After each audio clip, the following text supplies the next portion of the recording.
Hi, can you hear me? Am I audible? I am seriously technologically challenged. There are more than likely to be glitches than not, so bear with me on that. For me, this is homecoming of various sorts. So apart from addressing an audience, which I do more often, but coming back to Delhi University, coming back to FMS, it's actually a huge sense of nostalgia and a huge sense of emotion that I'm experiencing right now. Likely that you will end up experiencing that in the course of this conversation with me too. I've always been fascinated with the number 3, right? So there is the Father, the Son, and the Holy Ghost, the Holy Trinity of Christianity. There is height, length, and breadth, the 3 dimensions of physical matter. There is Vini, Vidhi, Vici by Julius Caesar. There is Brahma, Vishnu, Mahesh, the Trinity, the Holy Hindu Trinity. There is Location, Location, Location by Sam Walton. There is Friends, Romans, and Countrymen by Shakespeare. So there must be a magic to the number 3. And it is with this that I now invite you to take a journey with me, which was the journey of my life. It's a journey that wasn't always of happiness and victory and triumph, but it's a journey where I learned. And before we finish this, I hope to share my secrets with you. They're secrets that I have discovered the hard way. I'm hoping you don't have to. They're secrets that have helped me, that have helped my family, that have helped a lot of people that I come in touch with. So do allow me to start. When I was 13 and had just turned teenager, I discovered I was a healer. I discovered that when I touched people, they instantly felt better. And then, on discovering that I was a healer, I promptly did what teenagers are expected to do, which is that I went into denial. I blocked that part of my life out. I was angry. I was rebellious. I made it a point that nobody on the planet should find out about this at all. Because after all, when you're a teenager and you're dealing with a variety of angst any which ways, identity issues, hormonal issues, boy and crush issues, career issues, parent issues, you don't want to end up also feeling like a freak, because you can see things people can't see and you can hear things people can't hear. So the simplest way was to go into denial. And that denial lasted a very, very long time. For the next 20 years, I stayed in denial, in anger, in rebellion, trying to be one of the boys, wearing DMS boots. I used to come here to Delhi University wearing those. So my father was in the army, so I had access to those thick military black boots. So wear those boots, wear big rugged shirts, and roam around with this scowl around the university campus, just so that nobody crossed the barriers they needed to cross. Just so that nobody on the planet knew how insecure, how afraid I was, lest people find out the truth. 20 years is a long time. This was the time in which I went ahead, did my college, did my MBA, did a job, became a banker, was a banker for 20 years, for about a decade and a half there. This was, thankfully, of course, there were some moments of sanity in that. In those moments of sanity, one got married. In those moments of sanity, one had 2 daughters. But in all of this, there was just so much of anger, so much of rebellion, so much of fear, so much of noise. You didn't want to talk to yourself at all. They weren't happy times. You fought with the world. You created noise around yourself, because if that noise vanished, then there'd be silence, and then there'd be you talking to yourself, not nice, not pleasant, not happy at all. I'd wake up in the morning and I'd spoil for a fight. I'd wake up and I'd tell my husband, let me go to office today and let somebody say one word to me and I'm going to walk out. There were days where I'd scream and shout and rant and rave, and it was very cool. It was also very fashionable and very cool to be, this angry young woman on a mission, trying to be a man, crack the code, alpha, left brain, aggressive, all of that. Went on for a long time. Of course, I was eating away at myself. I didn't know that. Of course, I wasn't being my best as far as my family, my children were concerned, but I didn't know that. Of course, I was spending my time blaming the corporate world, the husband world, the in-laws world, the parental world, everybody and their cousins, because I wasn't happy within. And then of course, life has a way of getting back at you. So then when my second daughter was born, and we had kids very early, so 22 we finished our graduation here from FMS itself, 23 we got married, at 24 Siddharth and I were parents of a lovely daughter.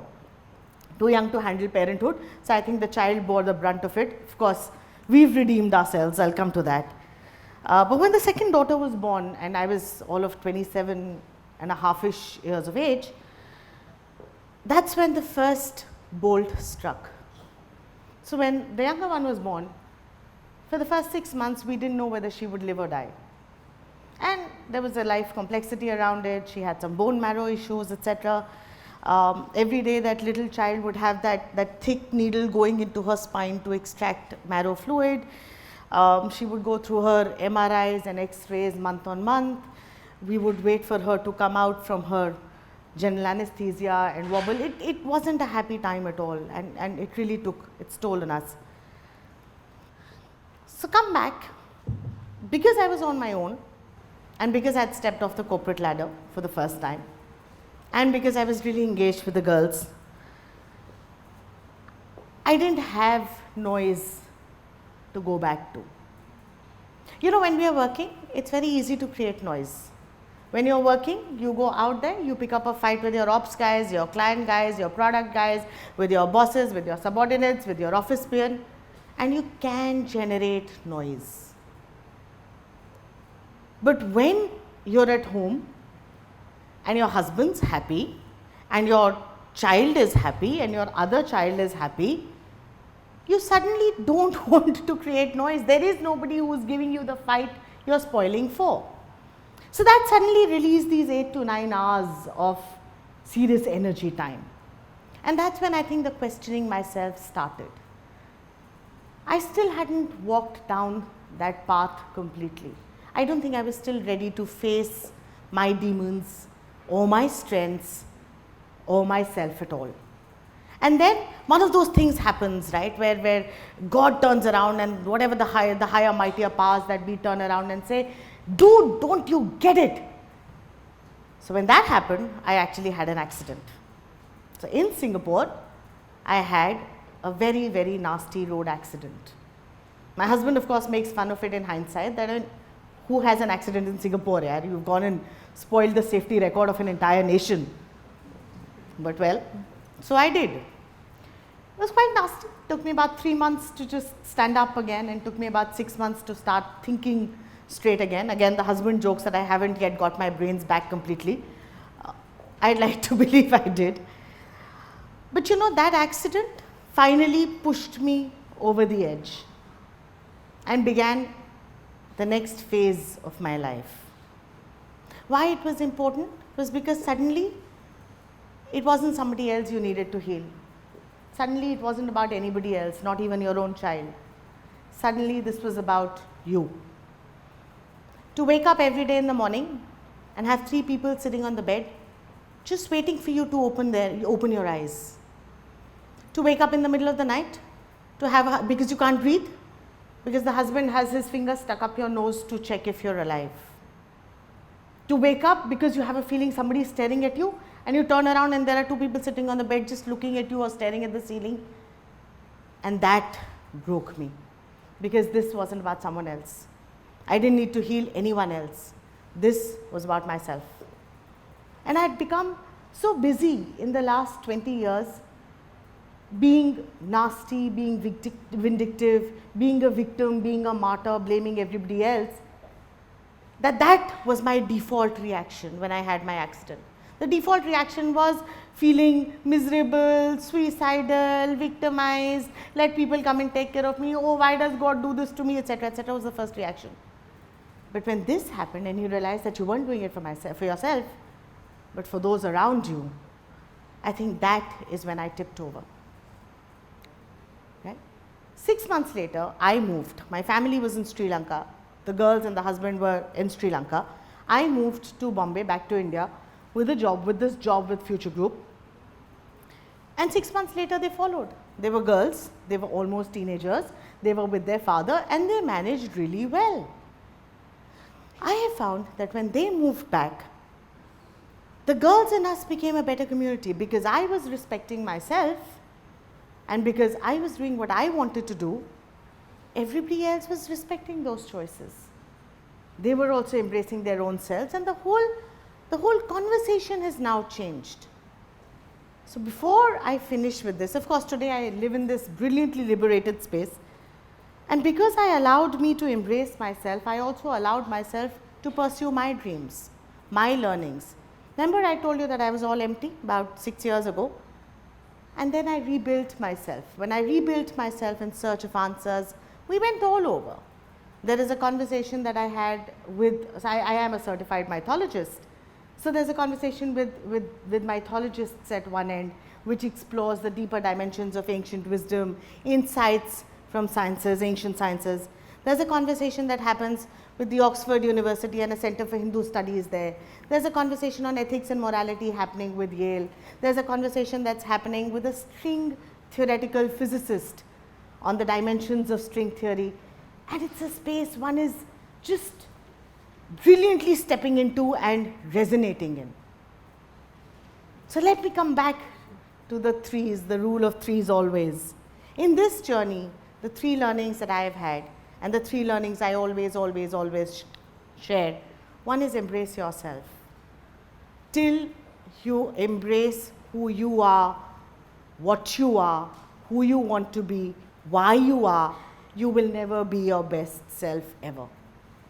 Basic science, yeah. The moment you are negating something, the moment you're contradicting something, you're losing your efficiency.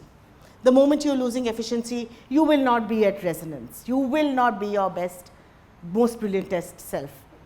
So embrace yourself. It makes you fearless. It makes you who you are. The second one, focus on your strengths, not your weaknesses. I know this is, and I know this sounds contradictory because all our lives, especially as children, we've always been taught, acha, English mein to you've got good marks, very good, you know your English, focus on your maths where you're not getting those marks. But the fact is that when I'm focusing on what I'm not good at, I'm doing two damages. One, I am not focusing on what I am good at and which I will excel at, and two, for the same amount of energy applied. You remember your energy entropies, class 10? So for the same amount of energy applied, it takes more energy to convert ice to water and then water to steam than it takes for water to start boiling. So for the same amount of energy applied towards your strengths, your outputs would be far greater, far bigger, far more magnificent than they will be in working on areas of weakness. And the third one, this is actually the toughest one to give up, which is that all of us spend so much of our lives controlling, planning, doing, thinking this, that, right, wrong, shall I, shan't I, where to go, how to go, that we forget that there is a larger universal consciousness at play, that we forget we need to surrender.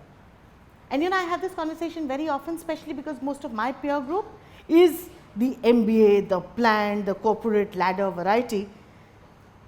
And I find that till you learn to surrender, you will not know what's in store for you.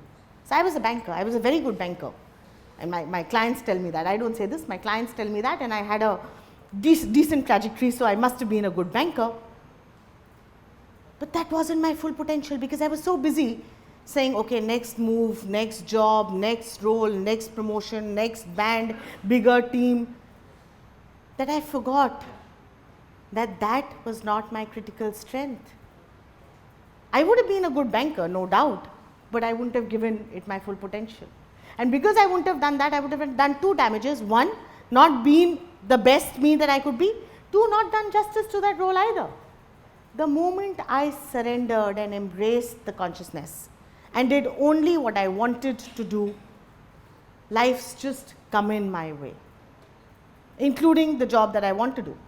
So much so that for an MBA batch that I started out with, and for a career where I was doing average in my banking career, I actually ended up being the first CEO in my batch. So the consciousness aligns, and that's the toughest rule to embrace.